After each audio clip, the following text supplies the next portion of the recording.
All right, we are live. Welcome, everybody. Welcome Hello. to another live. My goodness, we're really kind of rolling in with this. It's been a lot of fun, right, Yeah, Jen? for sure.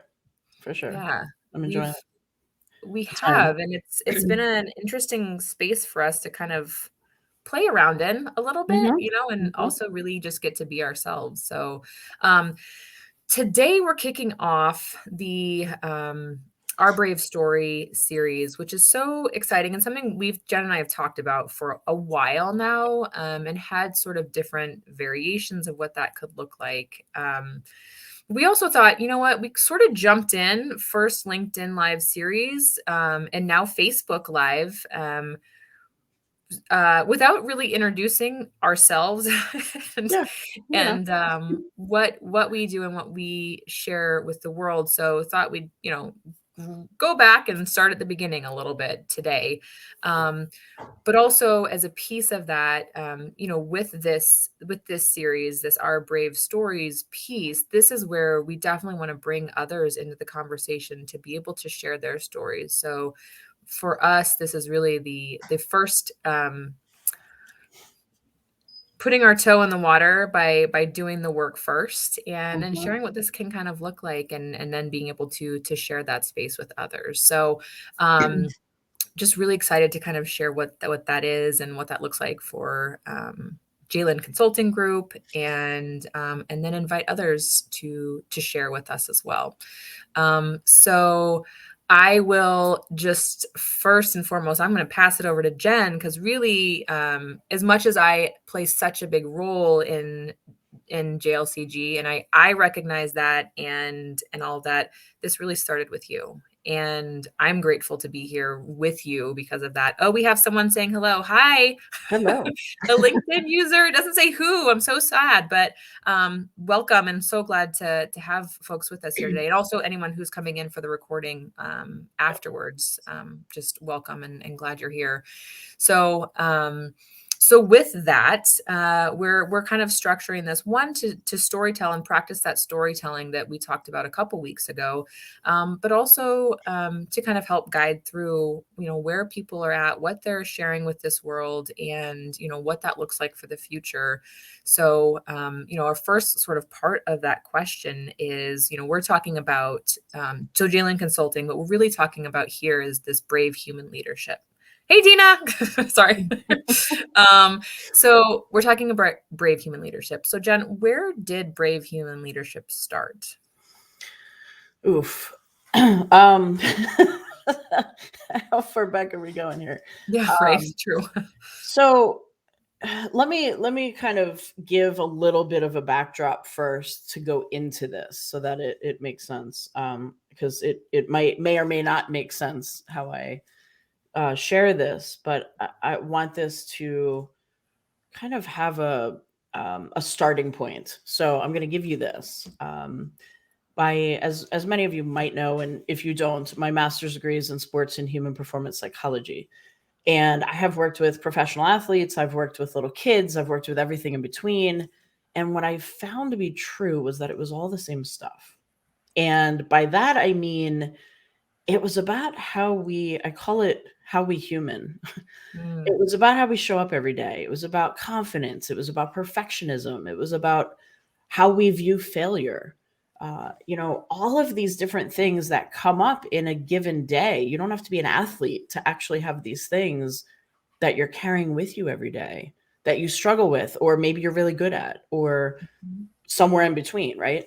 Yeah. And so in my in my life as a sports psychology consultant with professional teams, one of the things that I did was would help athletes come up with a mantra.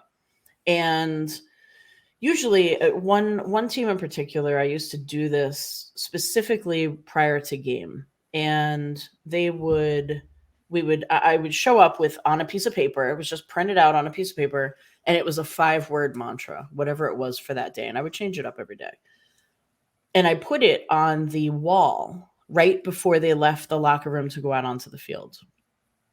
And I would watch them as they walked by and they'd high five it on their way out. the pitchers on the team, it was a softball team, would write it on their arms. Mm. And I realized that there was something to this, that there was a centering moment. There was a lifeline, so to speak. It was something to focus on. It was something to remember throughout the game, whether or not they were playing well or not, right?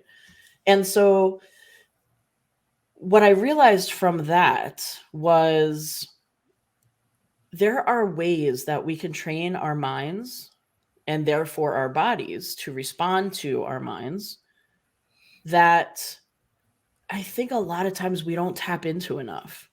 And so I kind of went down this whole, rabbit hole, so to speak, of really understanding the psychological sides of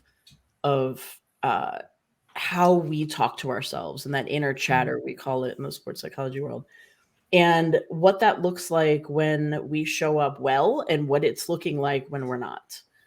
And there was a distinct difference. And as I brought that into the corporate world, it worked. It was great. I started to do this whole, I can't to I did.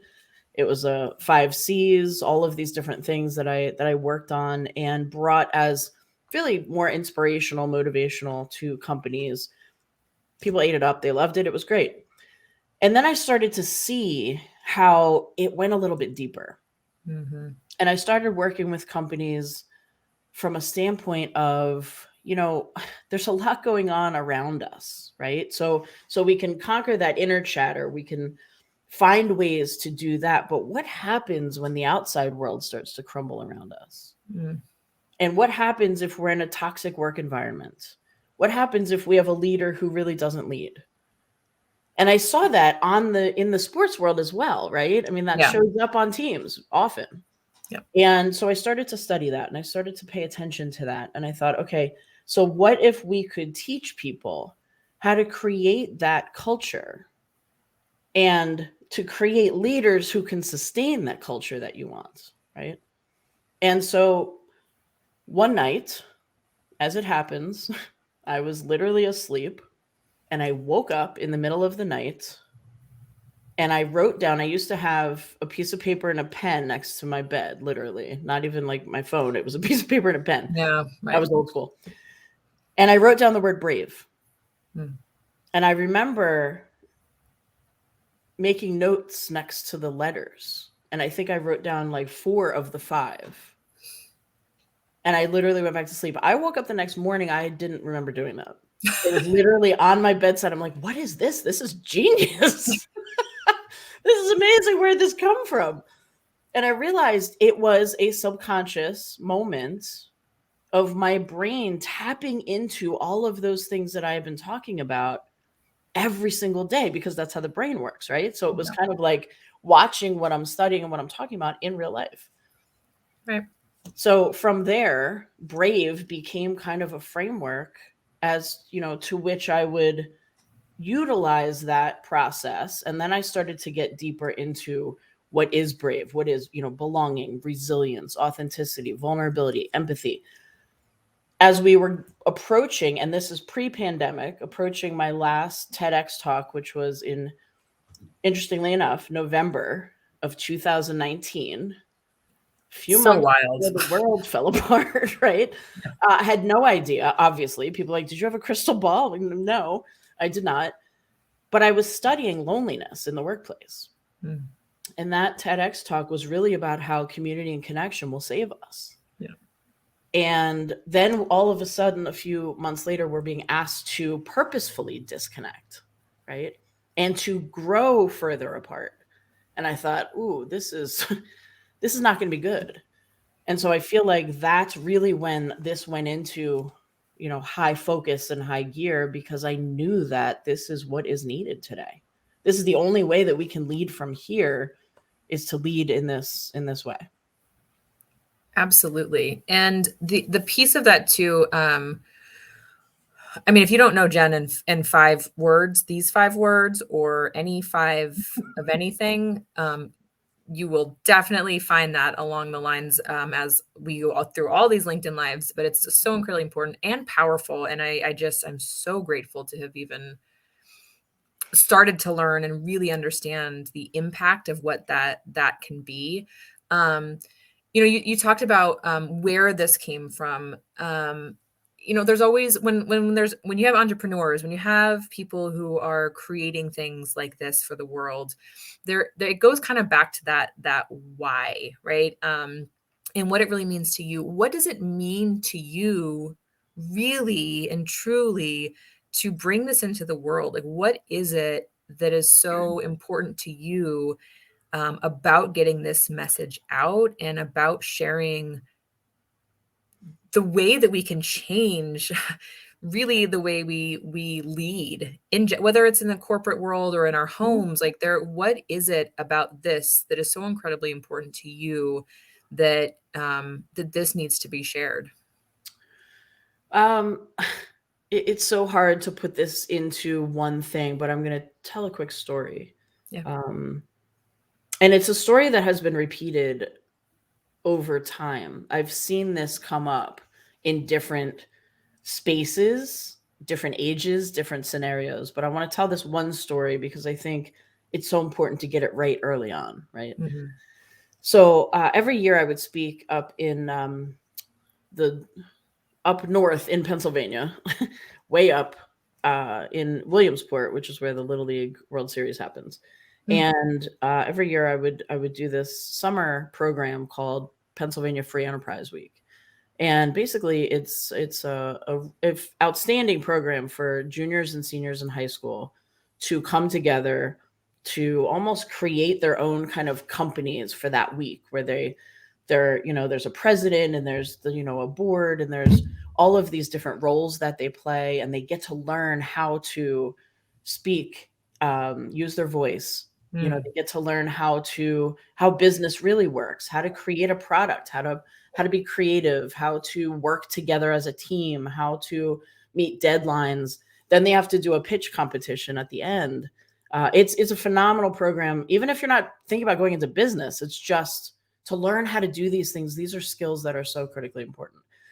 So every year that I would do this, I would always have, at the end of my presentation, I would always have some, kids lined up to come up and say hello to me. And I remember this one year, I was standing there, and there was a line of young people saying thank you, sharing stories with me. Hey, I did that once, relatable stuff, which is always fun.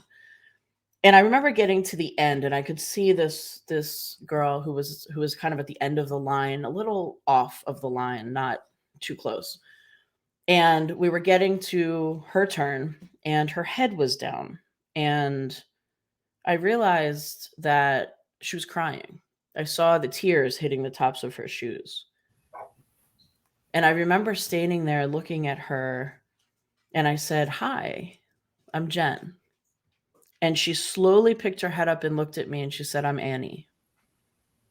And I just wanted to, normally I would never come up front, but I just wanted to say today, thank you. I think this is the first time I have ever felt seen. And I'll tell you, I drove home that day and I was like, okay, we have some work to do here. Because that moment for me was a turning point. It was, not just these young people, but I mean, I have heard those same words in corporate settings at the end of an event, where I have people come up and, can I give you a hug, with tears, and saying, it was so simple. And yet, thank you for bringing some of that stuff to life for us, because we're not getting it right now. Yeah. There's so much hatred and, vitriol and some of the things that we don't think about when we're talking about other human beings. Yeah. And we need to focus on getting it right. Yeah. And even when we fail, we still have to focus on getting it right. And so it's amazing to me that that moment was such a trigger, and it was such this has to be at the forefront of everything I do here on out, because this is how we save people. These Yeah. conversations are what help people feel seen and validated and worthy. And I mean, isn't that what we all want? But we're not getting it. Yeah. We're not getting it. We're certainly not getting it in the workplace often. So, again, I think that's why for me, this is a hill I'm willing to die on. This is a passion of, we need to do this work, and we need to do it intentionally, and we need to do it together. Yeah. And what's great is that, or not great, I suppose, but one of the other questions we have is, why does the world need it now? And to be fair, I don't know that it's just now, right? We, like you talked about, it's been a while. It's Mhm. been a long while. Um, Certainly, there are events and things that have happened over the past few years that have really brought this even more to light, that this kind of work, this kind of leadership is needed now. It was needed yesterday, and it's definitely needed now. But can you kind of talk on what it is that, why is it that this is the answer now, Mhm. that we need to see and be living out loud? So I think, number one, there's so much research, right? It's almost like we didn't have to do the hard work. The hard work was already done for us. There's so much research that tells us that when we really humanize people, when we really allow them to be who they are, show up fully in all their stuff, right? When we allow that to happen, we see the result of happier people. Hmm. But also, if we're talking bottom line, I know there's a lot of companies, even that we work with, that are very driven by numbers and by the necessity to, drive revenue. Of course, businesses can't survive without that. However, I would say if you focus on the process, 9 times out of 10, the outcome takes care of itself. And that is a psychological, understanding. So, um, there's research. It proves it that, higher engagement scores, higher retention, lower turnover, all of those things happen when people are actually happy where they are, where they work, right? And we spend more of our waking time at work, usually than anywhere else. Yep. That's one. The second one, real quick, and I just want to share this because this really, if there was somebody who could come along and solidify this, it just happened for me. I'm reading this book, Seth Godin, The Song of Significance. Okay, fantastic. Love his stuff. But I was reading this morning actually, and there's a section in the book that is entitled "Real Skills Are a Way Forward." And he writes this: when employee demoralizes the entire team by undermining a project, or when a team member checks out and doesn't pull his weight, or when a bully causes future stars to quit the organization, too often we shrug and point out that this person has tenure or key vocational skills or really isn't so bad. Okay, hold that thought for a second. Then he goes on to say this. He talks about vocational skills can be taught. You're not born knowing engineering or copywriting or even graphic design. Therefore, they must be something we can teach. But we let ourselves off the hook when it comes to decision making, eager participation, dancing with fear, speaking with authority, working in teams, seeing the truth, speaking the truth, inspiring others, doing more than we're asked, caring, and being willing to change things.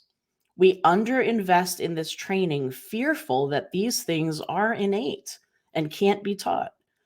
Perhaps they're talents, and so we downplay them, calling them soft skills. You know how much I hate that. Making it easy for us to move on to something seemingly more urgent. At scale, organizations pay less attention to soft skills when hiring because we've persuaded ourselves that vocational skills are impersonal and easier to measure. If it's easier to test for, it seems more important when selecting our team. And we fire slowly and retrain rarely when these skills are missing because we're worried about stepping on toes, being called out for getting personal, or possibly wasting time on a lost cause. But these skills can all be learned, as obvious skills like chess or typing can be learned. We learn them accidentally. by osmosis, by the collisions we have with teachers, parents, bosses, and the world. Even though they're more difficult to measure, that doesn't mean we can't improve them, can't practice them, or can't change the way we do our work. Of course we can. Let's stop calling them soft. They're interpersonal skills, leadership skills, the skills of charisma and diligence and contribution. But these modifiers, while accurate, somehow edge them away from the vocational skills, the skills that we actually hire for, the skills we measure a graduate degree on. So let's uncomfortably call them real skills instead. Real because they work, because they're at the heart of what we need today. Real because even if you got the vocational skills, you're no help to us without these human skills, the things that we can't write down or program a computer to do. Real skills can't replace vocational skills, of course. What they can do is amplify the things you've already been measuring. Imagine a team member with all the traditional vocational skills, productive, skilled, experienced, a resume that can prove it. That's a fine baseline. Now, add to it. Perceptive, charismatic, driven, focused, goal-setting, inspiring, and motivated. Generous, empathetic, and consistent. A deep listener with patience. What happens to your organization when someone like that joins your team? Bam. I would say you should mic drop on that, but I think it'll really ruin the audio. Well, I dropped the book. How about that? That was great. So I was reading that this morning, and that's why, sorry to take that long to read that, but I thought it was, you know what? If I just came on here and read that, I mean, that right there, to me, proves all of it. Spot on, 100% right. And truthfully, I think something we need to really reconsider in our hiring process, in our engagement process, in our training process. From here on out, we stop calling them soft skills because they're not. I've always said these are no longer soft skills. These are essential skills, right? And they are. They are. And I think they're more important today than ever. Yeah. And thank you, Seth, for backing that up. And we are not getting paid. No. At least not yet. Right. No, I literally just was reading it this morning and said, I'm just going to share this because it's too powerful not to. Yeah. That's incredible. And yes, I mean, a constant conversation between two of us on what that means and what that looks like. And even then with the term soft, what's wrong with being soft? Right. Yeah. Yep. But that's a whole other conversation. So it's funny. And I just have to mention this. I've heard this from a few companies that I have worked with over the years, saying that, we need to move this person over here to this job to soften them up. And I'm thinking, okay, that's fascinating. And what is it? Like, what does that really mean to you? What are you trying to do? Because the idea that one correlates to the other is strange. And I think there's a much better way to do this. Let's train this across the board. Yeah, correct. Oh, that's incredible. So yeah, I mean, so we have a couple more questions. Just want to make sure we can get through this. But I mean, that's so incredibly powerful and definitely a lot of food for thought. And hopefully if anyone, wants to contribute to the conversation with there, please definitely reach out to us. But this is something we are extremely passionate and talk about all the time. So for what we're doing here with B.R.A.V.E. Human Leadership, with JLN Consulting, what does the future look like right now? What are some of the things on the horizon for, I mean, obviously I know, but that we're sort of moving into and want to share with the world? Well, I'm going to just kind of give an overall, and then if you don't mind, I would love for you to just kind of tap into some of those things and just let people know kind of really what we're working on here. But from my viewpoint, more of this, more of connecting with people, more of the opportunity to build these, stronger cultures of humanness, to build these leaders who can help sustain that. To help support the people that show up every day and, are afraid to show up every day, or are worried about, 10,000 other things while they're sitting at their job, hoping that they can, get home to their sick child or their parent or whatever is happening for them, that they're seen. Yeah.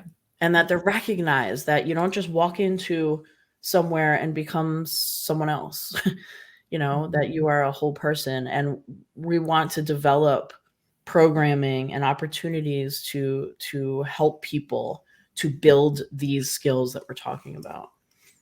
So I don't know if you want to share a couple of those things. Yeah, I mean, for some of that definitely is, we're looking at, we do work with obviously organizations, and there's a lot of impact that happens within that, because we get to look at the different structures of culture and what that really means. That we talk about it as an iceberg, right? So there are behaviors that exist, but then there's also the pieces under that. How are decisions made? What are the conversations that are happening? How is communication working within the organization? And those are pieces we really start looking at to understand how this B.R.A.V.E piece actually does start to get implemented, and how we can start moving the needle on things to make real change happen. The other side of that, and some of the things that we're working on for one end of year, but also for 2024 and beyond, is creating accessibility for people that might not necessarily be able to have that come into their organizations, right? We still want, for those leaders who are interested and wanting to learn more and come into a group and community of practitioners of this kind of work, we have some options and courses and different things like that that are now accessible. And we wanted to make it more accessible to everyone who sees and knows the value. And we want people who are really willing to and able to make the changes that they know are essential to getting these things to work and really changing the world that we live in and the way that we lead. So, obviously, if you're interested or want to know more, definitely reach out to us. But yeah, it's really creating the opportunity for anybody to be involved and to be able to learn this, especially around others who are doing that same work. So, hopefully that. Yeah, I love it. Thank you. It excites me every time we talk about it. Just some of the things that are coming up. I can't wait to share with everyone. Yeah. And then, so as we part, do you have any one thing or words of wisdom or anything like that you hope, if people can only make it for this last minute, what is something that you hope that they can walk away with today? Take a deep breath. Hit pause for 1 second and go to that space to identify, what are you grateful for today? What's the thing that's resonating right now? If you just joined us and you're just here for this, like Eileen said, this last minute, let it be a minute for you to take a breath for you and to look at, where am I? And to be grateful for being there. To find whatever it is, even if it's one small little thing that makes your feet hit the ground every morning. What is that thing? And focus on that.